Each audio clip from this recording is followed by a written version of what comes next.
All right, next up is the Keeper League Riser NHL affiliated prospects. Basically, which NHL affiliated players have made the biggest jumps in long term fantasy value this season? And you've got some interesting ones here. Yeah, so NHL affiliated for the uninitiated means they're drafted or signed, whatever. They're the property of an NHL team already, but they haven't really broken through. One of the guys here actually technically has a couple NHL games to his name, but he's not really an NHLer proper yet. So first name, Dustin Wolf of the Calgary Flames, has been, I don't know if you could say, the most dominant goaltender in the history of the AHL. He did win the MVP this year. He's been absolutely unbelievable, just trying to bang, crash, explode the door to get onto the Calgary Flames roster. We know they do have a logjam right now, but Daryl Sutter's out. I think there's going to be much more openness to having Calgary Wranglers play on the team next year at the NHL level, not just the AHL level.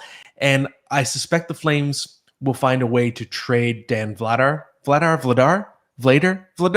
Vladar. They're not going to trade Jacob Markstrom. I think it's still too early. The buyout would still be relatively expensive. You got to give him another shot, especially with a new coaching staff coming in.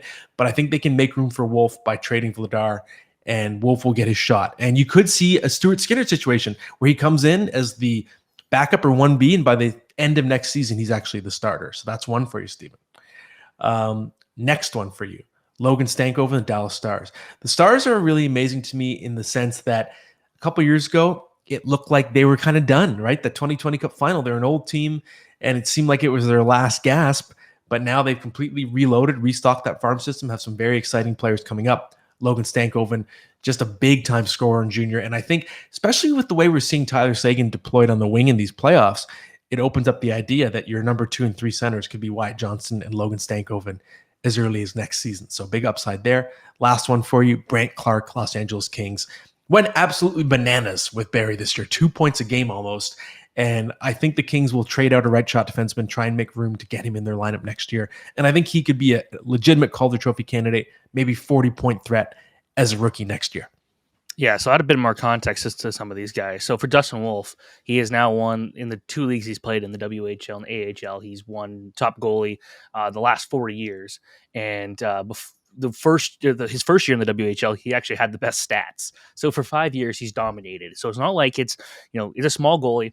And one of our guests here coming up, Ryan Kennedy, I talked about him during the draft, where I'm like, Dustin Wolf is going to go in like the 7th round, and it's going to be a total mistake. He's way too good. And I have kept going over. I wasn't at the draft that year. I was with my dad, and I'm like, teams are just passing over this guy who's going to be an NHL starter in a few years, and it's happened a little quicker than I thought. But Dustin Wolf, I think, will be the starting goalie next year. And with Brant Clark, if you look at him when he was part of the Domino's Flyers, this like superstar U16 team a couple years ago, he had over 100 something points passing to Shane Wright and Brennan Ottman. And that team was just downright dominant. I think they lost like 3 games all year long. It was something like just utterly ridiculous how good that team was. And they played in the OHL Cup final against Adam Fantilli. It was like it was a star-studded game, but Clark was the driving force of that team. So I do expect him to have a good career. It's funny though, kind of like Lane Hudson. The thing about Brant Clark is the biggest deficiency in his game is his defensive play, which as a defenseman is not always ideal. But as a guy who could run the power play, who could put points on the board, we know what he could do.